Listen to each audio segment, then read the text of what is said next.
Alhamdulillah alladzi bi ni'mati tatimmus shalihat.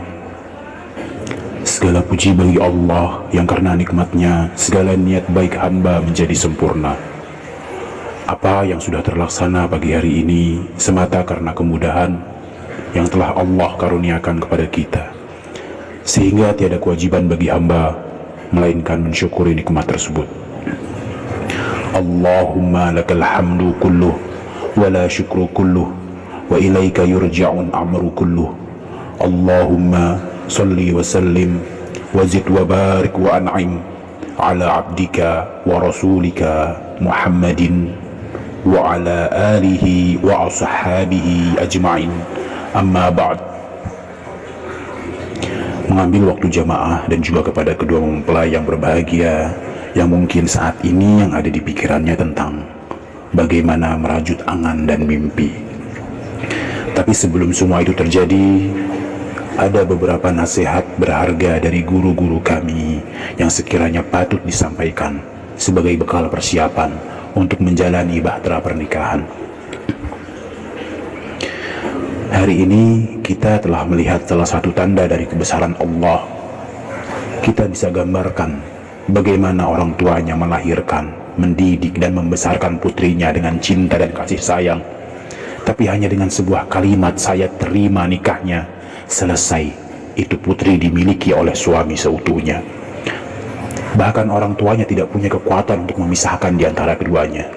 Allah berpesan bagaimana dalam menyikapi wanita. Allah fin nisa fa innakum akhadtumuhunna bi amanillah wastahlaltum furujahunna bi kalimatillah. Itu perempuan bisa pindah ke rumahmu. Itu perempuan yang tadinya haram bisa jadi halal untukmu dengan sebuah amanat yang Allah berikan kepada dirimu. Allah Azza wa Jal menyatakan ikatan pernikahan adalah mitsaqan ghalidha. Mitsaqan ghalidha adalah komitmen terberat. Kesepakatan tersulit dalam hidup kita adalah pada saat berhadapan pada istri kita atau pada saat menerima pinangan dari seorang lelaki. Allah berfirman, wa akhadna minkum mitsaqan ghalidha, komitmen yang paling sulit di muka bumi ini.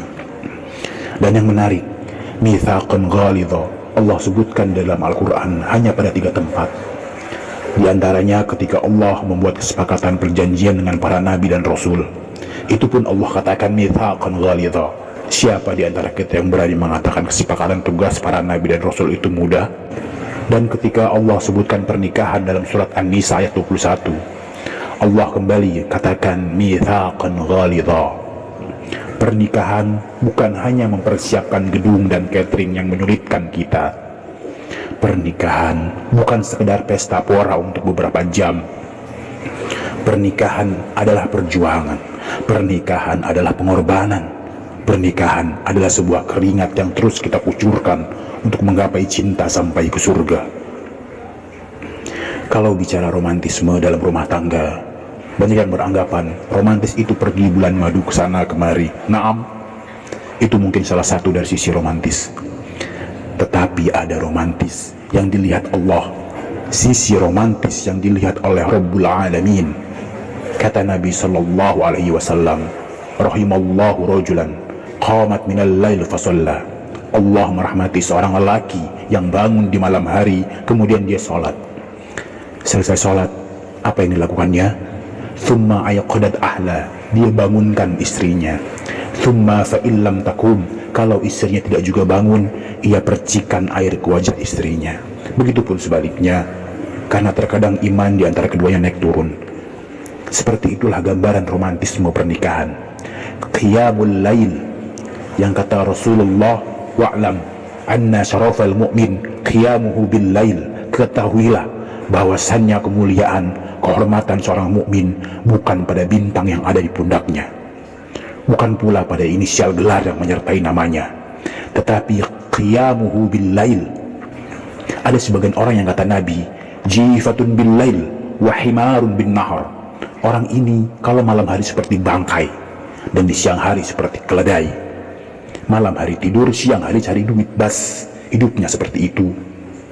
Adapun mengenai kewajiban seorang suami kepada seorang istri, tugas-tugas apa saja yang harus dilakukan seorang suami kepada istri. Kita beranggapan, kebanyakan di antara kita, bahwasannya tugas seorang suami hanya sandang, pangan, papan. Tapi ketahuilah, tugas terbesar seorang suami bukan sekedar kasih makan, bukan sekedar kasih tempat tinggal untuk istri dan anak kita. Engkau tahu, istrimu sebelum nikah telah Allah tetapkan rezekinya. Alhamdulillah bisa hidup, ada makanan dan tempat tinggal. Orang tuanya mendidik dan membesarkannya, kemudian menikahkannya bukan karena bosan, bukan juga karena lelah, tetapi karena cinta, di mana disyariatkan untuk menikahkan putri-putri mereka. Lalu apa tugas terbesar seorang suami? Allah Azza wa Jalla berfirman, Ya ayyuhalladzina amanu qu anfusakum wa ahlikum nar. Wahai orang-orang yang beriman, jagalah diri kalian dan keluarga kalian dari api neraka. Bukan dari kelaparan, bukan dari bencana, juga bukan dari musibah, bukan dari COVID-19. Jangan harap seorang suami bisa masuk surga sebelum ia dimintai pertanggungjawaban atas keluarganya. Allah akan mengatakan, waqifuhum, berhentikan mereka, innahum mas'ulu, sesungguhnya mereka akan ditanya. Allah Azza wa Jalla bercerita tentang dialog yang terjadi di antara penghuni surga. Wa aqbala ba'duhum ala ba'di yatasa'alun. Orang saling bertanya, bagaimana kondisimu ketika engkau hidup di dunia sehingga hari ini bisa masuk ke dalam surga? Sebagian dari mereka mengatakan, qalu inna kunna qablu fi ahlina musfiqin. Kita dulu pada waktu hidup di dunia termasuk orang-orang yang khawatir dengan keluarga kita, takut terhadap keluarga kita akan azab Allah, sehingga rasa takut inilah yang mengantarkan kita kepada kesuksesan pada hari ini. Maka dudukan istrimu, adzibuhum wa'allimuhum, ajarkan lebih dalam akan Rabbnya, dan jangan pernah masukkan yang haram ke dalam rumah. Ayyuma lahmin nabata min suhtin fannaru aulabih. Daging mana saja yang tumbuh dari yang haram, maka neraka lebih pantas sebagai tempatnya. Maka banyak di antara kita yang lalai, banyak di antara kita yang tersibukkan dengan dunia, asalkan keluarga kita senang, hingga tidak lagi peduli akan yang halal dan yang haram. Seorang ulama mengatakan, Amr bin Qais al-Mulai, innal mar'ata la tukhasimu zawjiha yawmal qiyamah inda Allah. Bisa jadi kelak akan ada seorang wanita yang menggugat suaminya di hadapan Allah pada hari kiamat. Dia mengatakan, Ya Rabbi hadha zawji la yu'allimuni wa la yu'adzibuni. Ya Rabbku, ini suamiku, dia tidak pernah mengajarku tentang engkau, dia tidak pernah mendidikku bagaimana menjadi hamba wanita yang menghadap kepada Tuhannya. Innama ya'tini bi khubzi su'. Kerja dia hanya menjadi mesin pencari uang, sekedar datangkan roti dari pasar untuk aku makan. Bas, yang ada di benak suami sandang, pangan, dan papan. Akhibati fillah, maka jangan sampai kelak istri-istri kita yang justru menjadi lawan kita di hadapan Allah sebab kelalaian kita dalam mendidiknya. Akhibati fillah, yang telah menikah tentu mengetahui problematika rumah tangga. Tentunya sebagai suami yang baik, kita mesti sadari bahwa istri kita bukan bidadari surga, dan kita juga bukan malaikat. Hari-hari akan menyingkap kekurangan istri-istri kita. Engkau akan mendapati, oh ternyata istrimu seperti ini, dan seperti itu. Naam, ia tercipta dari tulang rusuk yang bengkok. Khuliqatil mar'a min dilad, idza dhahabta tuqimuhu kasartahu. Perempuan itu tercipta dari tulang rusuk yang bengkok, yang kata Nabi, kalau engkau ingin meluruskan, maka engkau akan mematahkannya. Perempuan itu adalah sesuatu yang kata Nabi, rifqan bil qawarir, berlemah lembutlah dengan gelas-gelas kaca. Ungkapan ini adalah sebagai bentuk peringatan kepada lelaki agar berhati-hati, berlemah lembut dalam menyikapi wanita, karena ia mudah pecah, sekaligus sebagai bentuk penghormatan Islam terhadap wanita itu sendiri. Lalu bagaimana menyikapinya? Fastamti' wa fihinnal iwaj. Kita diperintahkan untuk sabar menghadapinya. Kita sebagai lelaki diberikan dada yang luas agar bisa menerima kekurangan istri. Engkau akan bisa bersenang-senang dengan dia, dengan syarat engkau juga menyadari, yang mengetahui bahwa di dalam dirinya ada kekurangan, sebagaimana juga kekurangan yang ada pada diri kita. Allah Azza wa Jalla mengatakan, wa ashiruhunna bil ma'ruf, pergaulilah istri dengan cara yang ma'ruf. Fa in kariftumuhunna, kalau ada kebencian terhadap perilaku istrimu yang tidak engkau sukai, ceraikan dia, pulangkan ke orang tuanya. La, sabar. Fa asa an takrahu syai'an wa yaj'alallahu fihi khairan katsira. Bisa jadi yang engkau benci itu di dalamnya Allah jadikan banyak kebaikan. La yafraq mu'minun mu'minah, gak boleh seorang lelaki yang beriman membenci istrinya yang beriman dengan segala kekurangannya. In kariha minha khuluqan radiya minha akhar, kalau ada perilaku perangai istri yang tidak engkau sukai, lihat kepada kelebihannya. Sebagaimana hari ini engkau datang menerima ijab qabul dari walinya, sebab engkau melihat kepada kelebihannya, bukan kekurangannya. Ketika datang seorang bertanya kepada Hasan al-Basri, kepada siapa aku nikahkan putriku? Hasan Basri berpesan, la tuzawwij innataka illa min taqi', janganlah engkau nikahkan putrimu kecuali dengan orang yang bertakwa, karena orang yang bertakwa itu in ahabbaha akramah wa in lam yuhibbaha lam yadhlimha. Jika dia cinta kepada putrimu, dia akan memuliakannya, dan jika dia tidak cinta kepada putrimu, dia tidak akan menzaliminya. Itu orang yang bertakwa. Fa innan nas yata'amaluna bil ihsan, bil islami wal ihsan atau islami wal ahsab. Orang itu bergaul karena dasar Islam, dia memuliakan istrinya karena diperintahkan dalam agama untuk memuliakan wanita, pun sebaliknya istri diperintahkan untuk memuliakan suaminya. Kalau saja kepada binatang pun kita diperintahkan berbuat baik, apalagi kepada istri. Terakhir, untuk para suami, contohlah teladan terbaik yang pernah ada di muka bumi ini sepanjang sejarah kehidupan manusia, yakni Rasulullah Sallallahu Alaihi Wasallam. Beliau imamul muslimin, panglima perang. Tapi tatkala masuk ke rumahnya, apa yang beliau kerjakan? Kata Aisyah, kana fi mihlati ahli, beliau kalau di rumah bantu urusan keluarganya.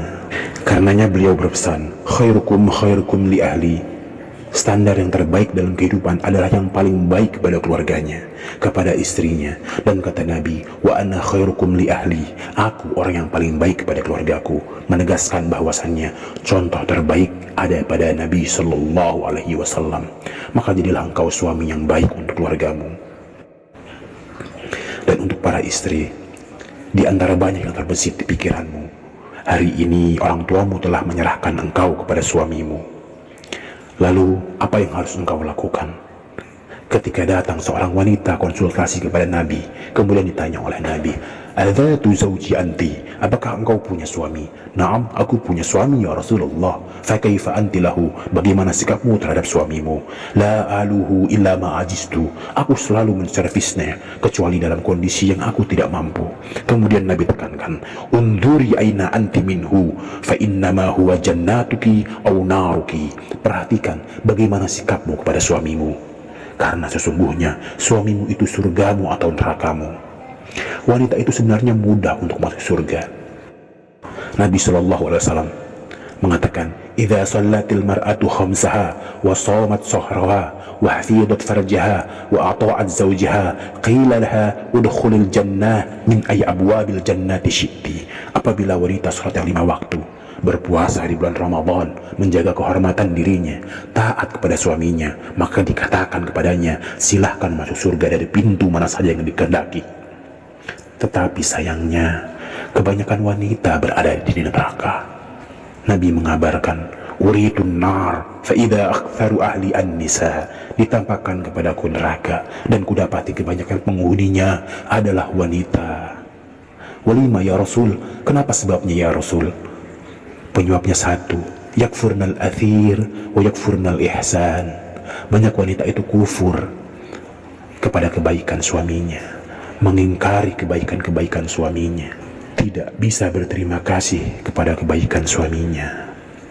Sampai-sampai in ahsanta ila ihdahunnad dar, kalau engkau berbuat baik kepada istrimu sepanjang 1 tahun, seluruhnya berisi lembaran-lembaran kebaikan. Thumma ra'at minka syai'an, kemudian istrimu melihat ada kesalahan yang kau lakukan, maka istri akan lupa dengan setahun kebaikan. Istri ini akan berkata, ma ra'aitu minka khairan qat, Aku tidak pernah melihat engkau menyenangkan hatiku, berbuat baik kepadaku. Aisyah radhiyallahu anha berkata, wahai para wanita, kalau kalian mengetahui hak suami kalian dari Tuhan kalian, maka kalian akan mengambil debu telapak kakinya dan kalian letakkan pipi kalian. Karenanya keridhaan suami adalah target utama. Terlebih Nabi mengingatkan, wanita manapun yang meninggal sementara suaminya ridha, maka dipastikan ia masuk ke dalam surga.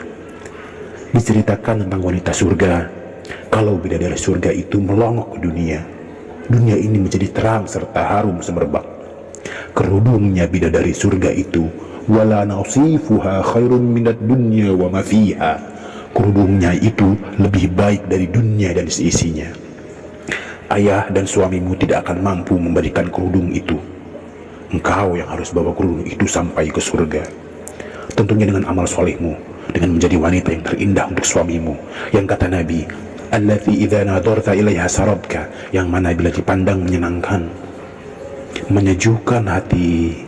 Ironinya justru banyak wanita yang indah kalau dipandang orang, tetapi tidak indah jika suaminya yang memandangnya. Sampai seringkali seorang suami kalau melihat istrinya bersolek, istrinya berhias, pertanyaan cuma satu, mau ke mana? Itu pertanda banyak wanita yang cantik bukan untuk suaminya. Dia cantik ketika akan keluar rumah, dia cantik, dia berhias, dia bersolek untuk orang-orang di pinggir jalan. Lihatlah bagaimana Aisyah radhiyallahu anha yang berusaha tetap terus mempercantik dirinya untuk Rasulullah. Sampai-sampai Aisyah harus meminjam perhiasan milik Asma agar bisa terlihat tetap cantik di hadapan suaminya Rasulullah sallallahu alaihi wasallam. Yang kedua, khairun nisa itu wa idza amartaha ata'atka, kalau disuruh taat apapun perintah suamimu selama perintahnya tidak bertentangan dengan syariat, juga tidak bertentangan dengan fitrahnya, katakanlah sami'na wa ata'na. Jangan sampai istri menolaknya, karena suami itu bayi besar, lebih ruwet ngurus suami ketimbang ngurus anak. Bahkan urusan yang paling bahaya adalah perkara ranjang. Sampai-sampai kata Nabi, wa in kanat ala tannuh, walaupun perempuan sedang di depan tungku, kalau suaminya memanggil, matikan tungkunya. Wa in kanat ala qatb, walau perempuan sudah di atas unta, di atas kendaraannya, kalau dipanggil turun dari kendaraannya. Ketika sedang menyapu, singkirkan sapunya. Ingat yang memanggilmu itu surgamu atau nerakamu. Yang ketiga, wa idza ghifta anha, kalau suaminya sedang tidak ada di rumah, wanita itu akan menjaga kehormatan dirinya. Dia tahu kecantikan tubuhnya, dia tahu segala yang dimiliki adalah untuk suaminya. Dia tidak akan memberi izin masuk lelaki lain kecuali mendapat izin terlebih dulu dari suaminya. Terkadang pintu dan jendela sudah tertutup rapat, namun lelaki tetap bisa masuk via chat di sosmed, via WhatsApp, via Facebook, via Instagram. Jangan, selesai sudah, mulai sekarang hapus semua kontak lelaki yang tidak ada hubungan kerabat denganmu, sehingga dapat engkau bersungguh-sungguh menjaga kehormatan dirimu dan juga harta suamimu. Tatkala para sahabat ridwanullah jami'an bertanya kepada Nabi SAW tentang harta yang paling utama, yang kita semua hidup berburu mencari harta tersebut, namun ternyata harta tersebut sampai kita mati mungkin tidak akan pernah ada di rumah kita, sedang mungkin rumah dan harta kendaraan kita mewah. Nabi berkata, yang pertama, lisanun dzakir, lisan yang senantiasa mengingat Allah. Yang kedua, wa qalbun syakur, hati yang pandai bersyukur dengan segala kondisi. Yang ketiga, wa zaujatun mu'minatun tu'inuhu ala imani atau tu'inuhu ala amril akhirah, seorang istri yang beriman yang membantu keimanan suaminya dan membantunya dalam urusan akhirat. Semoga istri-istri kita adalah sosok tersebut yang sanggup menjadi gambaran harta yang paling utama. Allahumma subba alaihim al-khaira subban wa la taj'al aishahuma kaddat. Subhanakallahumma wa bihamdika asyhadu an la ilaha illa anta astaghfiruka wa atubu ilaik.